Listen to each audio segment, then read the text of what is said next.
Happy Hippo Harmonium here, and today we're going to be learning how to play Hallelujah Shri Ram by Krishna.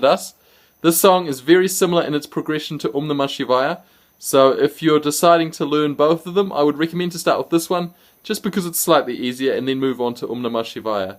Apart from that, there's nothing else you need to know, so let's get right to it.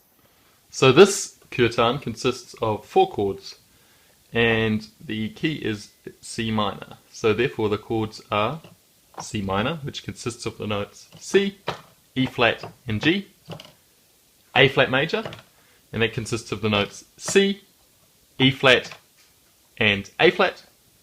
Then there's a B flat major, and that consists of the chords B flat, D and F. However, I do like to leave that D away, just play the B flat and the F, and I'm pretty sure that's what Krishna does as well. It just sounds better in my opinion for that song.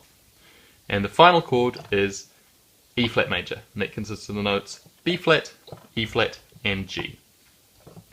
So this song is made up of 2 progressions. So let me sing the whole song for you with its different parts, and then I'll break them up. So it goes like this. Shri Ram Jai Ram Jai Jai Ram, Shri Ram Jai Ram Jai Jai Ram, Shri Ram Jai Ram Jai Jai Ram, Shri Ram Jai Ram Jai Jai Ram, Sitaram Sitaram Jai Jai Sitaram, Sitaram Sitaram Jai Jai Sitaram. So let's have a look at the first progression. So this progression goes C minor to A flat major to B flat major to C minor. So a couple of key points for this progression is that chords are held for a count of 2. That I like to step down when I go from the A flat major. I step down to go to the B flat major. Don't have to do that, just a point of, I like doing that, just gives the song a little bit more flow. And also, when I go from the B flat major back to the C minor, I use this note here as my transition note. So I go. The people in the audience won't even notice it, but what it does allow you to do is get that smooth transition.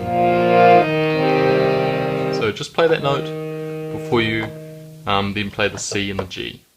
So when we then look at the second progression, it goes like this. C minor to A flat major to E flat major and then to B flat major. Again here, chords are held for a count of 2. And again, when I go from the B flat major back to the C minor, I use the E flat as my transitioning note. So here, it's not really, there's nothing important to note. For the Shri Ram Jai Ram, for the high Shri Ram Jai Ram, you come in immediately. The melody starts up here. But if you know the song well enough, it's really not a problem. The only thing that might confuse you is with the Sitaram. So the Sitaram follows the same progression as the high Shri Ram Jai Ram. So Shri Ram Jai Ram Jai Jai Ram, Sitaram Sitaram Jai Jai Sitaram. Progression is the same, words are different. Again, it's not that hard. The only thing that you need to know is when to come in with the Sitaram. So it's the Ram that lands on the first beat of the C minor. So it goes. So you're actually singing the Sita in the previous progression. So you've got the B flat major as your last chord in that progression, and that's where you start your Sita. So Sitaram Sitaram Jai Jai Sitaram Sitaram. It's the Ram that lands on the first beat of the C minor. Not so hard if you've done it over and over again. Eventually it just comes naturally.